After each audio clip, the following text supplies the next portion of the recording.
The following comes from Malignant Self-Love, Narcissism Revisited by Sam Vaknin. Ambient abuse is the steep, subtle, underground currents of maltreatment that sometimes go unnoticed, even by the victims themselves, until it's too late.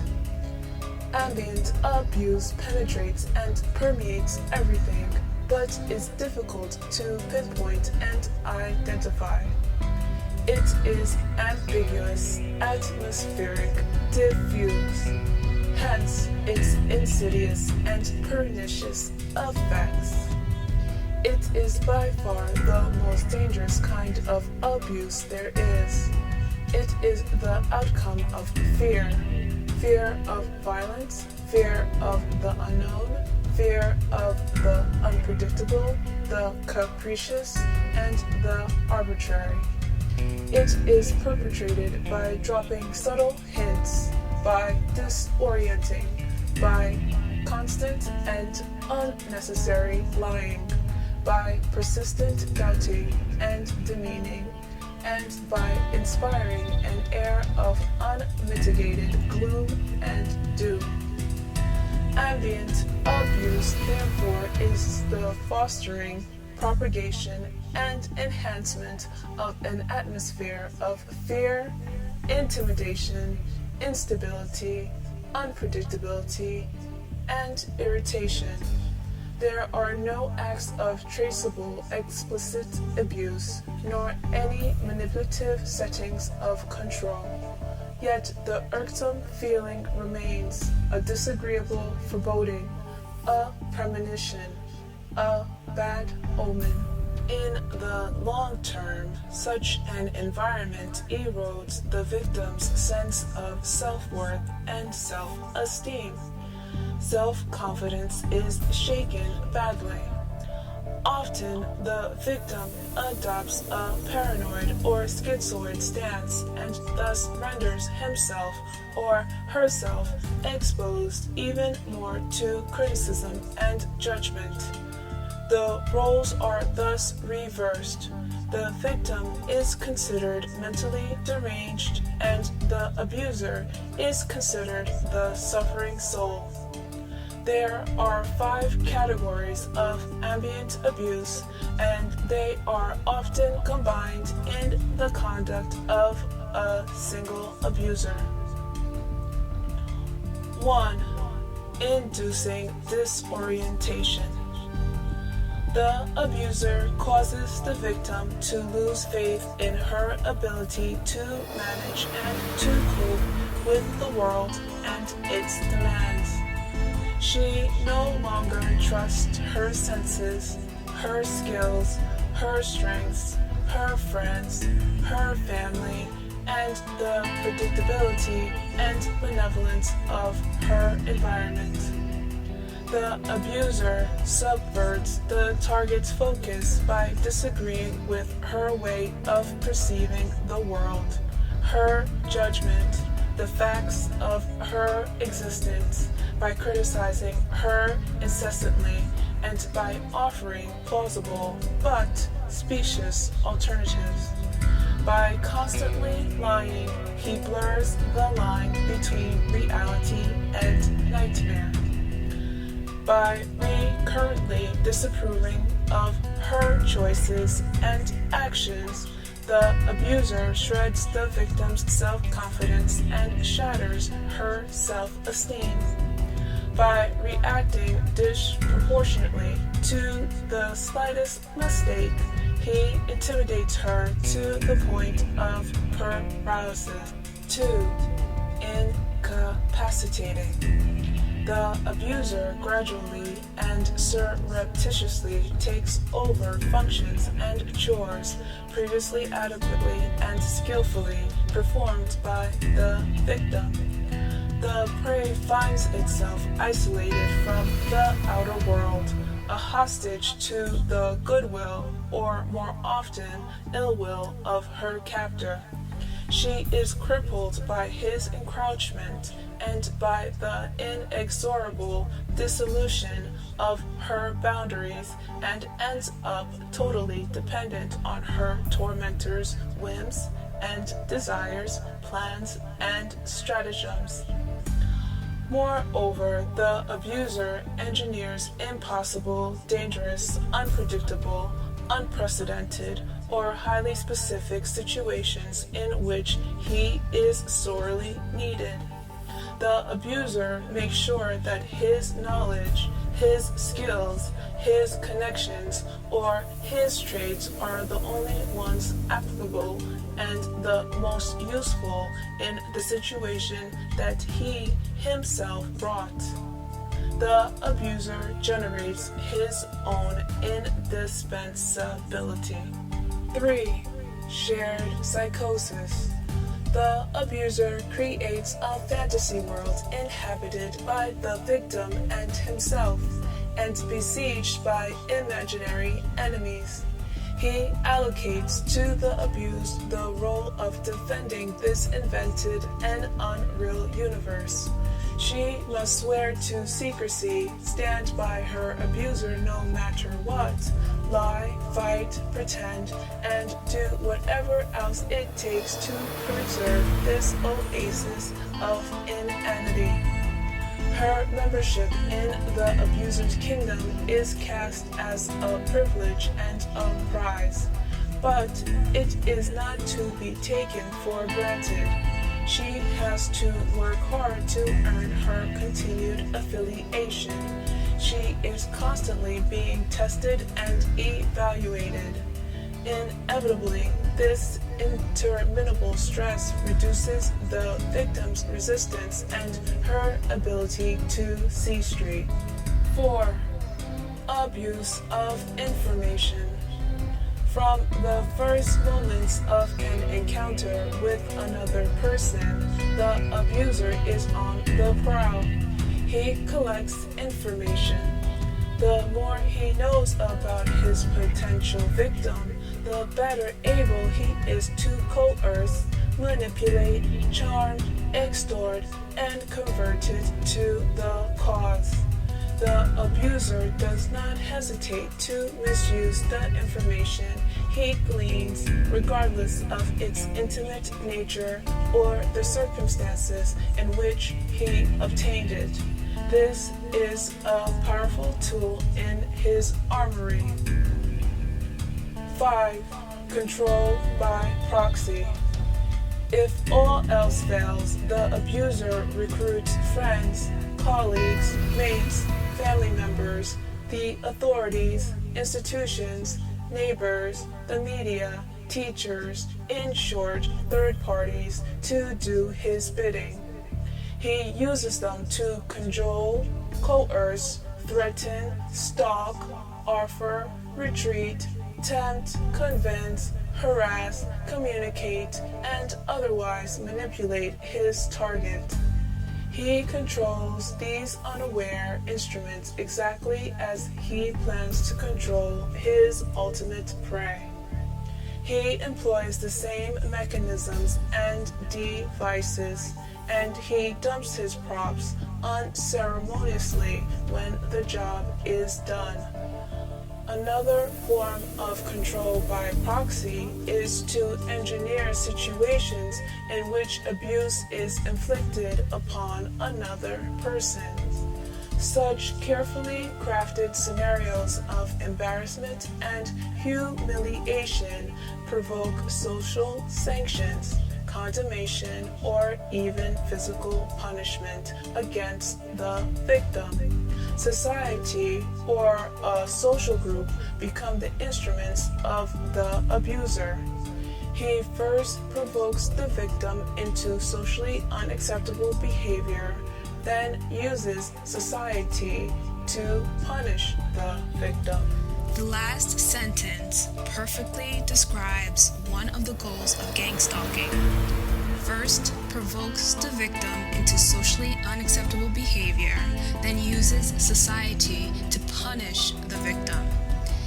In the part about a shared psychosis, it is related to what happens to the TI with a few differences. The fantasy world is inhabited by the gang stalkers, their supporters, and the TI, instead of just the victim and the gang stalker. The gang stalkers just build more and more enemies against the TI to make the TI feel that he or she is fighting the world alone. In reality, this crime is secretly happening while the rest of the world continues its routine. In addition, the gang stalkers are the ones trying to defend the invented and unreal universe where they secretly stalk and terrorize innocent people.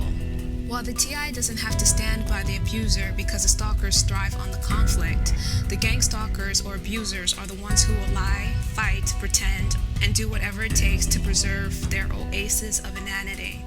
I wouldn't call it an oasis for the TIs. The part in the shared psychosis that describes the TI situation well is constantly being tested and evaluated. Inevitably, this interminable stress reduces the victim's resistance and her ability to see straight. The rest is a good description of what happens to the TI, with the exception that there may be more than one person creating the campaign.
an example to illustrate the point.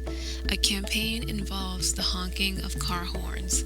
So a TI is walking down the street and always hears honks or a chorus of car horns. This signal serves many purposes. Some are to alert the other stalkers that a TI is in the vicinity, let the TI know that gang stalkers are in the vicinity, and to sensitize the TI to car horns. Another purpose is that car honking can be pretty common. By using this signal, the gang stalkers can get the audience to unknowingly participate in the campaign. A decoy that gang stalkers like to use is to deliberately stall when a red light turns green so that other cars can honk. This can also serve many purposes, such as give an excuse for honking in case a TI insists that it was a gang stalking signal. It makes the TI's claim seem ridiculous and paranoid. Or to get the audience involuntarily involved in the campaign. Most people would beep to get the car to move. This makes the gang stalking group look bigger than it really is. In reality, there may be only one or two gang stalkers driving, but if the audience beeps and this leads to more beeping by other members of the audience, a TI who is unaware of the decoy may think that the whole lane of cars are gang stalkers. There's a comment on one of the YouTube videos for the first episode that states that gang stalkers use everyday signals to sensitize TIs. This goes back to attempting to drive the TIs crazy. Imagine being sensitized to car horns and associating that with the trauma of being stalked. Car horns are not something that someone can escape. If the TI allows him or herself to become sensitized, she or he will be mentally disturbed every time she or he hears a car horn. Gang stalkers do this deliberately to cause the targets to develop mental illnesses. In addition, if a TI is trying to collect evidence, this decoy might cause the TI to get the wrong license plate number. Picture this. A TI is trying to collect evidence. That's it.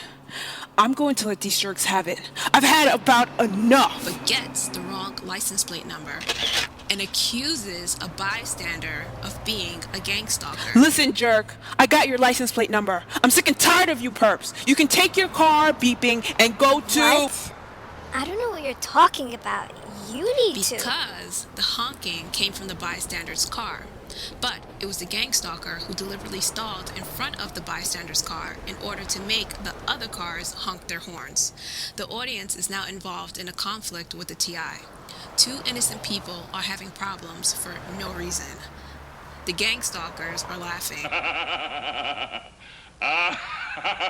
while enjoying the scene. It's a game of let's you and him fight.